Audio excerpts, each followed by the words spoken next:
Solo piénsalo por un momento. ¿Qué harías si tuvieras una máquina del tiempo en tu poder? There's got to be something you can go back and change if you could.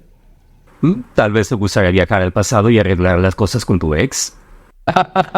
No. O tal vez eres de los aventureros como H.G. Wells y quieres saber qué va a pasar con la humanidad dentro de cientos de miles de años. Si es así, quédate, porque vamos a analizar la máquina del tiempo. Y bienvenido a Proyecto Alastor Books. Bienvenidos una vez más, herederos de Alastor. Mi nombre es Jaime Cano y el día de hoy vamos a analizar esta gran obra de anticipación, nunca mejor dicho. La máquina del tiempo es una obra de 1895 del autor George Herbert Wells, en donde se nos plantea cómo podría ser la humanidad dentro de 800,000 años. ¿Qué nos separa entonces cultural y socialmente en esta época? Bien, vamos a analizarlo.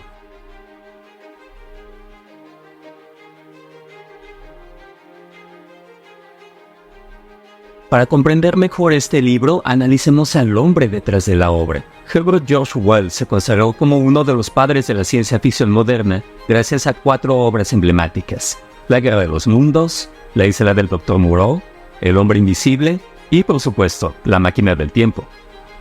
Nacido en la Inglaterra de 1866, Wells creció en una familia humilde, aunque logró estudiar biología y siempre estuvo inmerso en el ámbito científico. Su agudo entendimiento para las ciencias y su ojo crítico en los aciertos y errores de su sociedad le permitieron concebir relatos casi proféticos.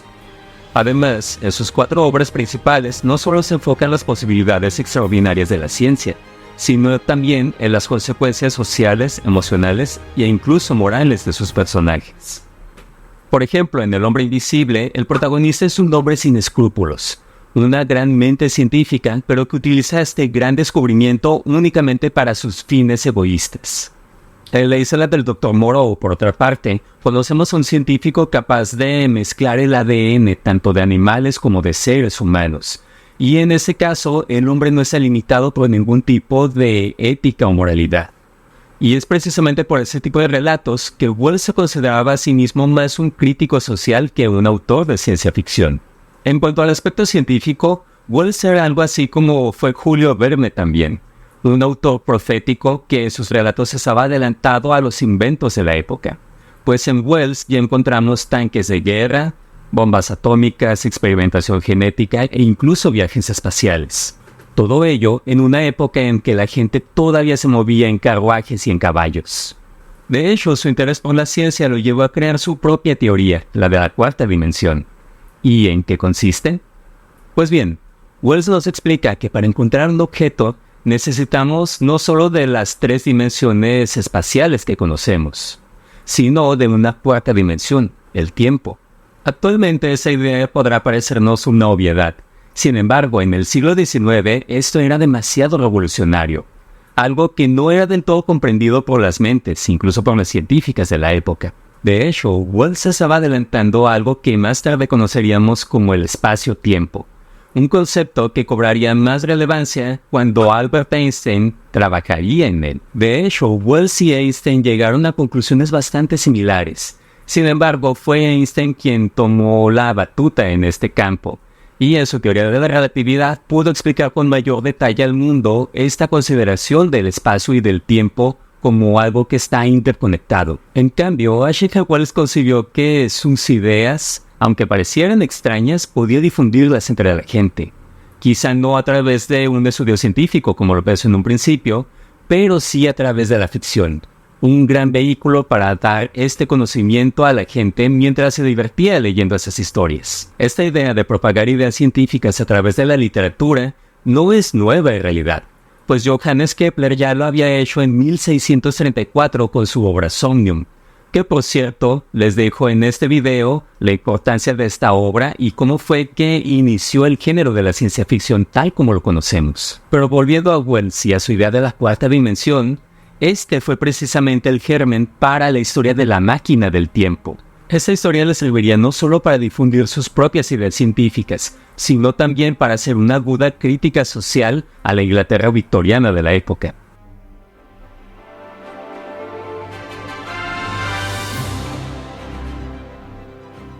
Ahora veamos de qué va el libro. Un científico, de quien no conocemos el nombre, invita a varios hombres a su casa para enseñarles el prototipo de una máquina que puede moverse a voluntad adelante o atrás en el tiempo. El científico activa la máquina en miniatura y esta desaparece frente a todos los invitados. Durante este inicio, Wells explica sus propias ideas de la cuarta dimensión a través de los labios del científico.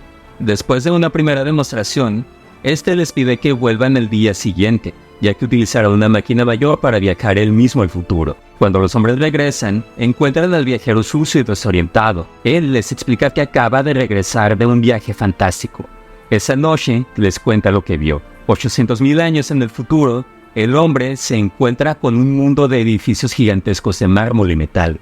Frente a él y su máquina está una esfinge gigantesca. Volveremos al significado de este elemento más tarde. Pues bien, ¿cómo serán las personas del futuro?, se pregunta. ¿Qué tan avanzados estarán en cuanto a la ciencia y la tecnología?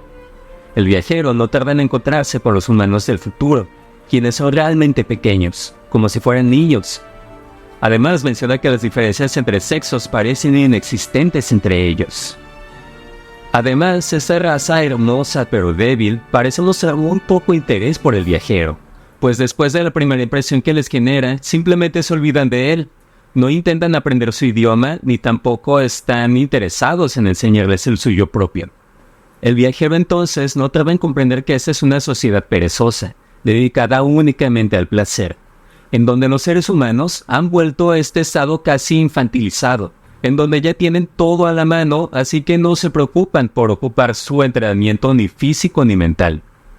Sin embargo, esta raza que el viajero denomina como Eloi no es la única que habita el mundo del futuro, pues también existen los Morlocks. Estos son bestias, como simios de pelaje blanco con enormes ojos que pueden ver en la oscuridad. Sin embargo, estos no son animales comunes, sino que el viajero comprende que esta es una subespecie de los mismos humanos que evolucionaron para vivir bajo tierra. Son los Morlocks quienes roban la máquina del tiempo y la esconden dentro de la base de la esfinge. Es entonces cuando el viajero se alía con una Eloi llamada Wina, para explorar más allá de este mundo y, por supuesto, recuperar su máquina de los Morlocks.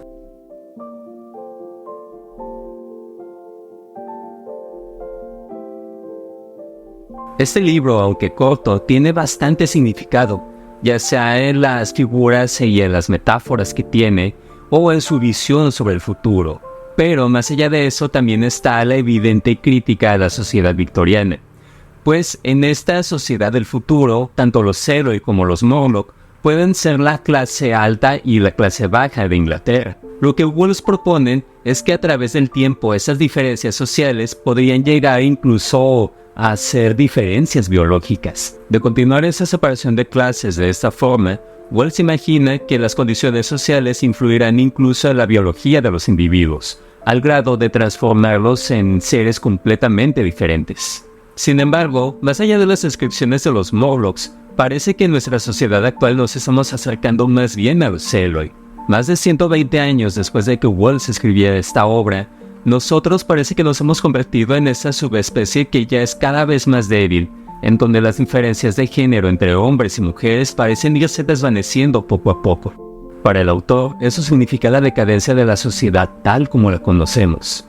Sin embargo, él mismo acepta que es un proceso bastante natural, en donde si ya no hay peligros inminentes, el ser humano no tiene que valerse de la fuerza física necesariamente. Y en una sociedad donde cualquiera ya puede abastecerse y vivir en una sociedad de ocio, la idea de tener hijos y de una familia tal como la conocemos realmente ya no es tan importante, no es necesaria. Estas personas del futuro eran todas similares, en cuanto a su vestimenta y en cuanto a las diferencias de textura y comportamiento que ahora sirven para distinguir los sexos. Y los niños no me parecían sino miniaturas de sus padres. Entonces pensé que los niños de esa época eran extremadamente precoces, al menos físicamente, y más adelante hallé confirmaciones abundantes en mi opinión. Al ver el desahogo y la seguridad con que vivían estas gentes, sentí que esta estrecha semejanza entre los sexos era, a fin de cuentas, lo que cabría esperar, porque la fuerza del hombre y la suavidad de la mujer, la institución de la familia y la distinción de ocupaciones no son más que necesidades militares propias de una época basada en la fuerza física. Cuando la población está equilibrada, la fertilidad abundante deviene un mal más que un bien para el Estado. Donde la violencia es inusual y los descendientes están seguros, es menos indispensable, de hecho, no lo es en absoluto, tener una familia eficiente. Y la especialización de los sexos en referencia a las necesidades de los hijos desaparece. Los comienzos de todo esto los estamos viendo en nuestro propio tiempo, y en esta época futura se había completado. Pensemos por un momento esta idea antes de juzgarla. Nos daremos cuenta de que incluso Wells hace más de 100 años ya se daba cuenta de esto, y ahora más que nunca parece que lo estamos confirmando. Y de nuevo, más allá de los juicios de que si esté bien o esté mal, es un proceso por el que la sociedad parece que está pasando, y Wells ya lo había previsto desde esta época. Ahora pasemos a otro elemento que me ha llamado mucho la atención, y este es el esfinge que el viajero en el tiempo ve, que queda justo enfrente de él y de su máquina cuando llega al año 800.000. Bueno, al ser parte de una iconografía mitológica muy clara tanto en Egipto como en Grecia, me parece que esta idea del tiempo, incluso de la historia que se repite una y otra vez, está ahí presente. La esfinge entonces puede representar nuestra herencia cultural, aquello que hemos sido desde hace miles de años y que se ha transformado y que ha crecido junto con nosotros. Sin embargo, en esa época del año 800.000, la esfinge está totalmente demacrada, lo que puede representar precisamente la idea de los Eloi, que han abandonado todo tipo de conocimiento.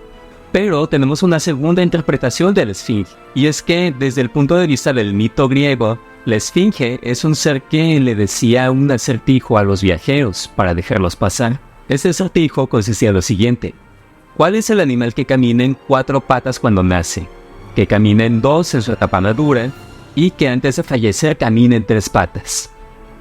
La respuesta en ese caso es el ser humano, que podemos decir que anda en 4 patas cuando gatea, con sus 4 extremidades siendo un bebé, que anda en sus 2 piernas en la etapa adulta, y en la vejez se vale de un bastón, que podría ser una tercera pierna. Pero, ¿qué tiene que ver esto con la historia de la novela? Bueno, yo lo considero como que la esfinge nos está recordando todo el tiempo la idea de lo que es el ser humano. Pero, ¿tú qué crees que significa esta esfinge en la novela? ¿Encontraste algún otro simbolismo? Déjamelo saber aquí abajo en la caja de comentarios. En conclusión, La máquina del tiempo es un libro que desde su publicación nos ha seducido con la posibilidad del viaje en el tiempo, tanto que incluso los científicos se lo han propuesto de manera seria. Pero, más allá de esto, en la ficción parece que es una novela que inauguró todo un subgénero, el de los viajes en el tiempo, que hemos visto tanto en la literatura como en videojuegos y en el cine.